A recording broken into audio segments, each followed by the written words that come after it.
go. I don't know how to do like long way, so I'm just gonna do this. Today I went to a book fair with my book club, and I got there at 9 a.m. and they were like, "Why are you getting there so early?" And I'm like, "Because they have dollar books, and it's used books." So I don't know if you know this. I'm actually trying to collect 1,000 books to have a library, but I'm trying to do it either with secondhand, used, thrifted type books plus the books I've had before. And if I really love it, I might repurchase it and get an updated version. Or my other thing that I want to work on by next fall is to get a little library for the books that after I read them, I can just shove them in there and pass it on. But we went to the book fair. I got 50 books there, but then we had time to kill before one of the other girls came for lunch, so we went to Goodwill. So this is just the Goodwill haul. There's 3 bags of the other stuff. I don't have the energy, but I thought I'd share what I got at Goodwill. I don't even know what I spent. They didn't give me a receipt. I know it was under $60 because I gave them 320s and they gave me change. So let's look at what I got. First one is a hardcover. It's called The Ancient Books of Ireland. I like learning about travel. I like learning about different culture. I really thought this book was kind of cool because it has different pictures and it was in pretty good shape. This is the best Goodwill I've ever been to for secondhand books because they don't add stickers. There were no stickers. So that made me like over the moon happy. Part of getting secondhand books, I'm gonna disinfect all these, but what drives me nuts are the stickers. So this is the first one. And then I got 2. I have a private collection of, have you ever seen those For Idiots, for Dummies book with all different types of subjects? I like picking them up because I think they're interesting and they are always so well done and so detailed. I got one on puppies because there's a dog, so hey. One day I should go through my idiot dummy. Oh god, they got like so many different versions. This is one on Hinduism. I'm not sure. I don't think I own this one. I like learning about different religions. I always love these guys. I feel bad that they put like, there's so much information in these books. It's crazy the amount of information. And then they say it's for an idiot. And then like, I like how they always break them down. So I feel like you get a really good in-depth guide about different subjects. So every time I see these, I grab them. I'm like, yep. So those are those 2.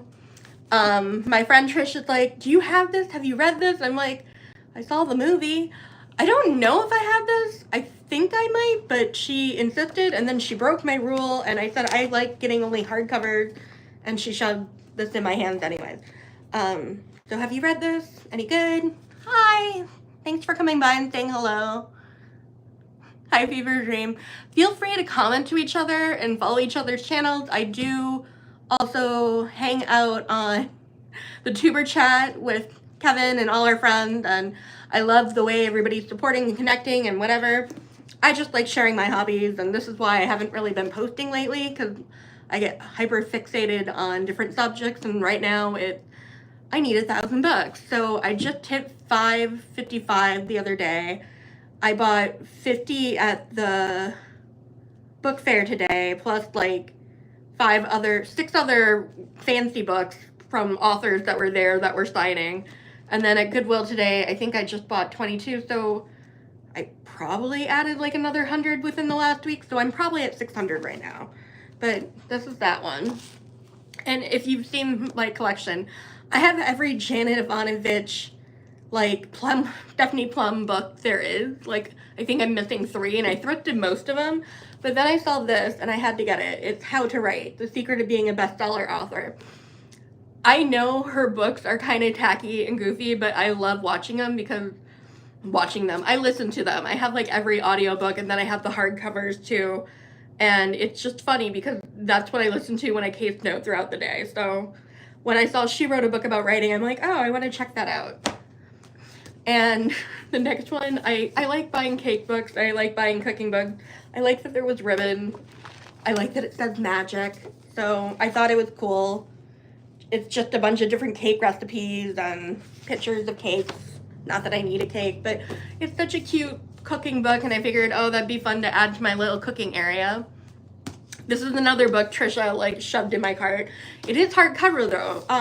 I really do. She asked me when we were kind of looking around Goodwill, what kind of books am I looking for? And I said I always like grabbing autobiographies about people that I think are interesting, because usually you learn a lot about a person and there's a lot of information and you really get the depth of somebody's life. So she's like, oh, I read this. I love this. You got to read it. The other week I got the Tina Fey one. It's over there. I'm looking at it. I won't comment. Like, that one bothered me because she's doing something with her arms, but the way her arms are, they look so unnatural. I'm like, are these even her arms, or is this a man that wrapped his arms around her? I don't know. But I haven't read this, so I figured I'd look into it. I do like autobiographies. And if you know me, I'm a little bit witchy. I've been obsessed with Sylvia Browne books since I was a teenager. My mom used to buy them, like about angels and stuff. So every time I'm at the thrift store and I see some random Sylvia Browne book, I grab it. Just to add it to my collection. I probably only have like 4 or 5, because I rarely ever see them anymore, but I used to see them a lot when I was younger, let alone a hardcover one. So this is Sylvia Browne, My Life of Two Worlds. I know she was a fraud, but I think she was one of the most interesting people in the world. Like, she made this whole thing, and if you've ever watched videos of her talking, she's really fascinating and just out there. And I think this is just kind of about her life and her ability to read people, or whatever the case may be. I know, I'm laughing myself too. Yeah, of course. And look, like, she's just a fun, interesting person. While we were at the Goodwill, there were these 2 young girls that were like seeing me with my cart and me just shoving books in there, and they're like, what are you doing? And I'm like, oh, I'm trying to build a library. I just thrift books. They're like, oh, have you read this? I'm like, no. And they're like, you should read this. So, Greenwich Park. And the thing was, my phone was overheated and I couldn't scan books, and I try to only get books that I know that have a rating over 4. I don't know what this is about. But the girl's like, you gotta read it, it's great. I'm like, okay. So Helen's idyllic life, a handsome architect husband, a gorgeous Victorian home, and a cherished baby on the way after years of trying, oh God. Begins to change the day she attends her prenatal class and meets Rachel, an unpredictable single mother-to-be. Rachel doesn't seem very maternal. She smokes, she drinks, she professes little interest in parenthood. I think I relate to Rachel. Still, Helen is drawn to her. Maybe Rachel just needs a friend. And to be honest, Helen's a little bit lonely herself. At least Rachel's fun to be with. She makes Helen laugh, invites her to be confident, and distract her from her fears. But Rachel's increased irritating behavior is unsettling, and Helen's not the only one who notices. Her friends and family begin to suspect her strange new friend may be linked to their shared history of unexpected ways. When Rachel threatens to expose a past crime, it could destroy all their lives. It's become clear that there's more than a few secrets lying beneath the broad-level tree and a warming lamp on Greenwich Park. What? If I would have read this, I probably wouldn't have gotten it. But I will check it out, and then worst case scenario, it'll go in my little library thing in the future. This one, ooh, Time Traveler's Wife. So it's the same author. I've read that before. Her Fearful Symmetry. I can't even read it. Can you read that? It's probably reversed. I don't know. But Trish recommended this one. It's a second novel that alters the fate of every character. Okay. Little interest in college or finding jobs, same. Their attachment to one another intensives. One morning, their mailman delivers a thick envelope to their house in the suburbs of Chicago from a London solicitor.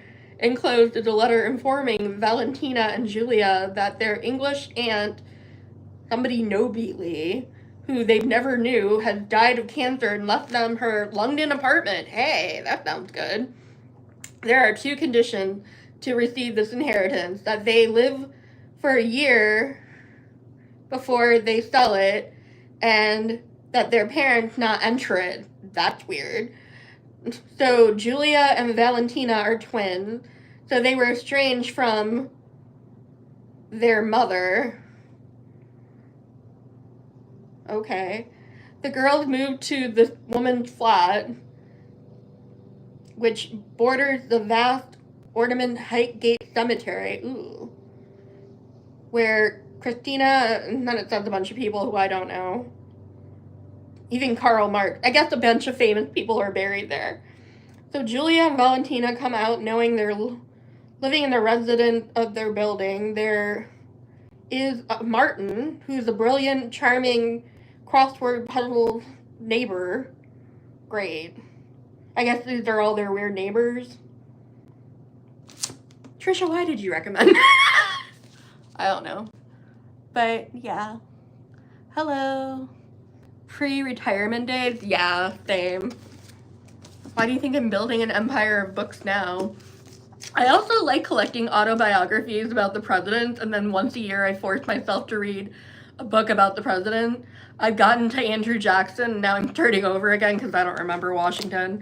Of the ones I've read so far, which is so ironic, John Adams is my favorite just because I like how him and his wife relate to each other. But this one's called Adams versus Jefferson. So, yeah, in their turmoil election, so I thought that'd be interesting. But I like history. I don't know how this one... I blame Trisha. This ended up in my thing because of Trisha, because it's paperback, and that breaks my rule. The Shadow of the Winds. But it's a penguin, so maybe that's why. A city slow to hear from the war wounds, and Daniel, an antiquary book dealer's son, who mourns the loss of his mother, finds solace in a mysterious book entitled The Shadows of the Wind by Julia Cortax. But when he settles out to find the author's other work, he makes a shocking discovery. Someone has been systematically destroying every copy of the book this other person has written. In fact, Daniel may have the last Carl's book in existence. So it probably was a witch book. Hi, were you meowing? Fox is outside mowing if you hear that. Okay, fine. This sounds like the best one so far of the random ones people shoved in my cart. And I also like learning about religions, like I said before. This is called The Red Tents. This is a Trisha pick. Her name is Diana in the Bible. Her life is only hinted for a brief, violent detour. And the cats are killing each other. Shiny! Shiny! Where are you? Kuna! Don't get cats. What are you doing? Are you just hiding under me? Come here. Hi, Kuna. Yeah?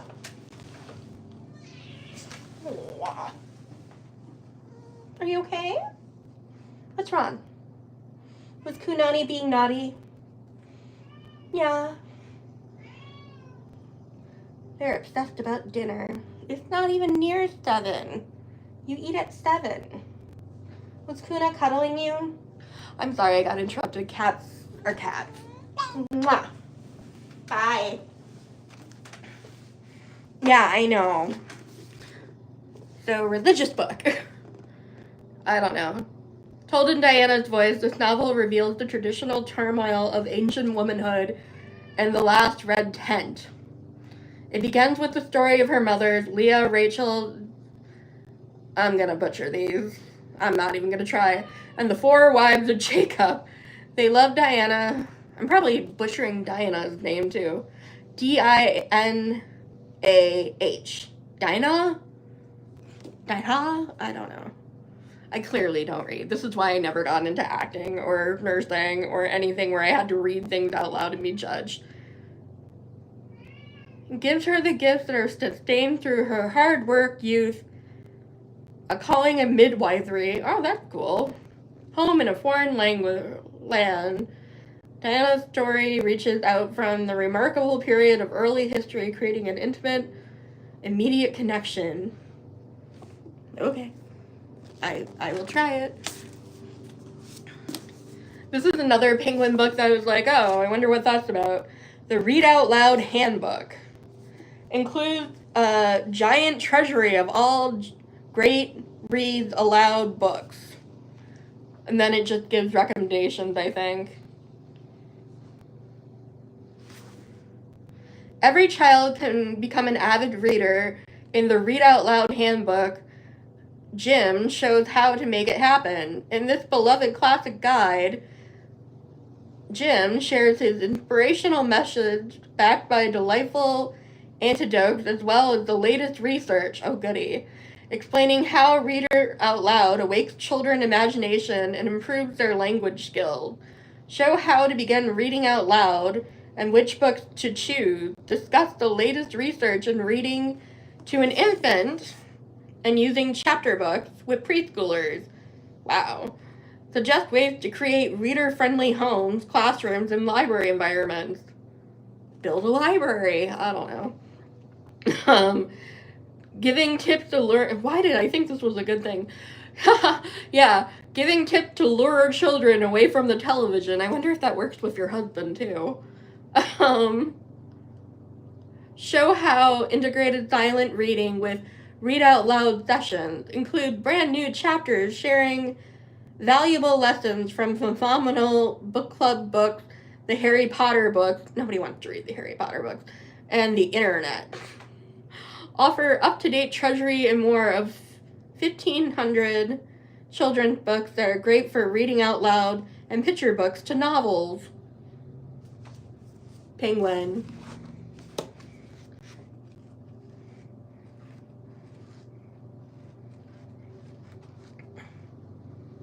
Well, there's an appendix, like 300 pages. I don't know. I thought it looked educational. I picked this up for Fox. The Zombie Survival Guide. Complete Protection from the Living Dead. I figured he'd get a kick out of it. Maybe I would too. I don't know. It's 200 and something pages. 272. Talking about World War Z. Zombies.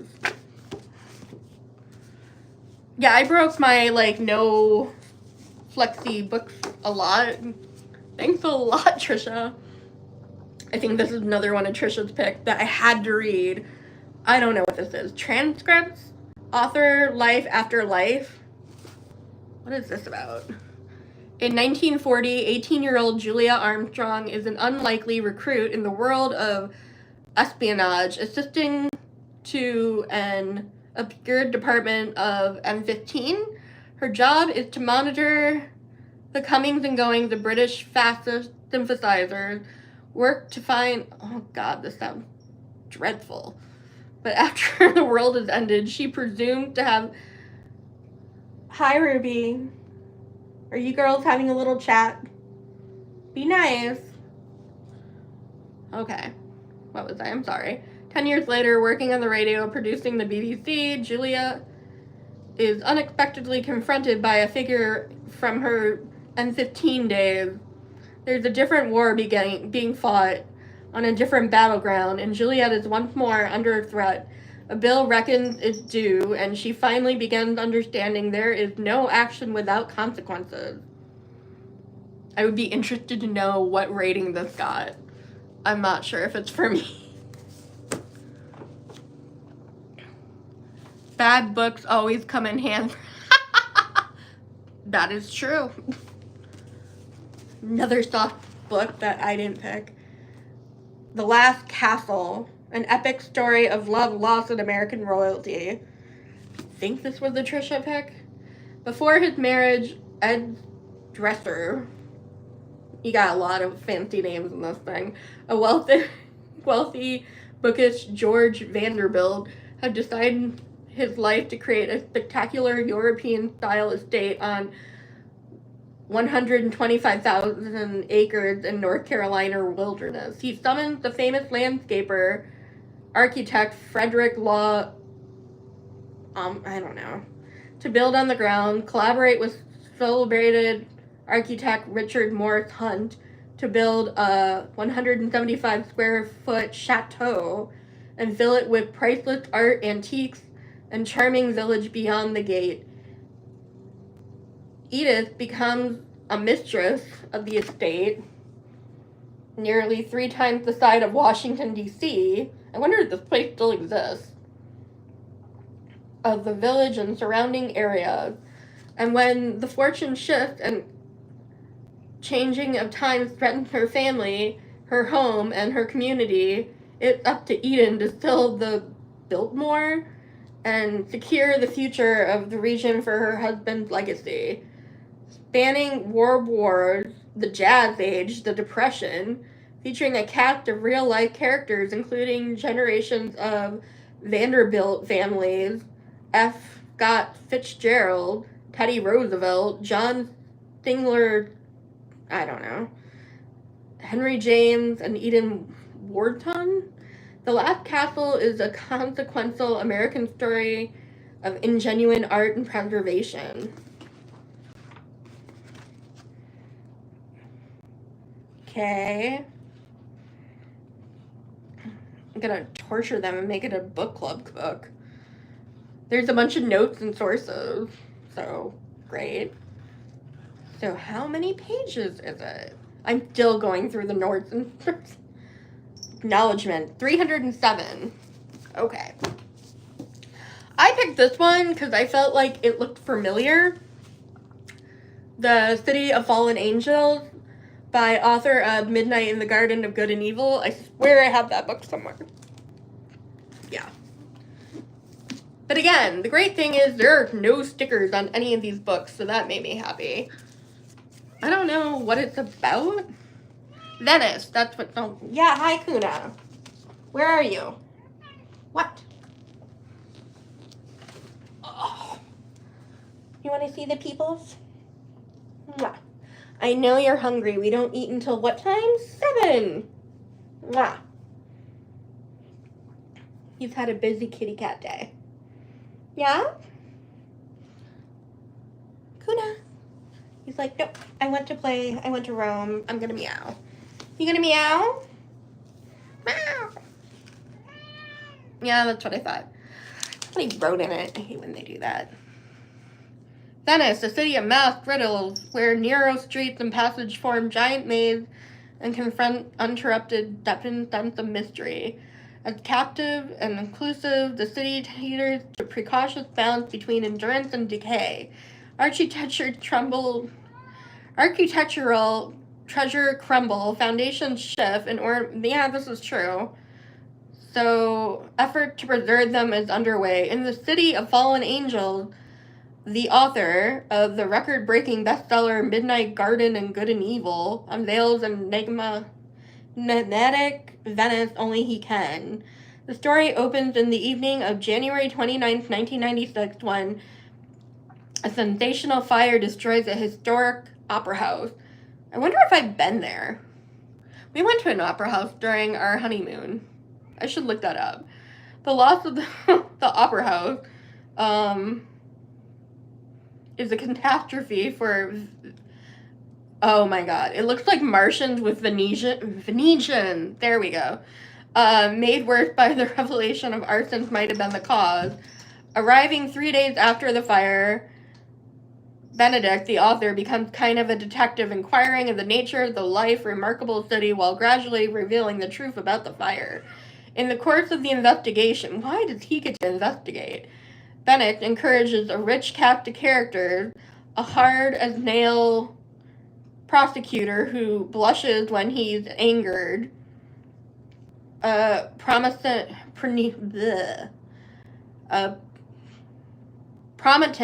Venetian poet whose shocking suicide prompts his friends to pursue the murder suspect of their own, and the first family of Americans. Oh my god. They're upset that they lost their Grand Canal after 4 generations of ownership. What are Americans doing in, Venetian? Okay. So that's that one. I like Alice in Wonderland, so I picked this one. Sometimes I lie. Alice Fenny? Is that the name of the author? Oh, now I feel dumb. I saw Alice and I'm like, oh, she's falling down a rabbit hole. I wonder what that's about. God, what did I get myself into? Amber Reyes wakes up in a hospital and she can't move. She can't speak. She can't open her eyes. She can hear everyone around her, but they have no idea. Amber doesn't remember what happened to her, but she does have a sneaking suspicion her husband had something to do with it, or her sister, or maybe both. Terrified, trapped inside her own body, she slowly begins to remember the night that changed her life.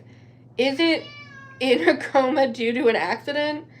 Is her sister having an affair with her husband? Whoa.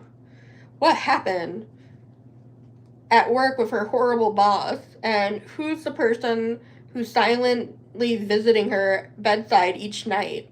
Creepy. Alternating between her paralyzed present and the week before her accident. This sounds a lot like Premonition in a weird way.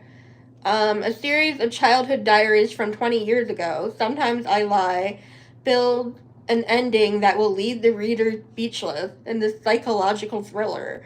I actually kind of want to read it. That doesn't sound horrible. And it's a smaller book. Like, it's only 258 pages. So that's like a quick weekend read. This next one, however, is not a quick weekend read. This is scary as heck. I always think it's interesting when people do letters, so I was like, oh, I don't know who this is. But Letters of Leonard Wolf?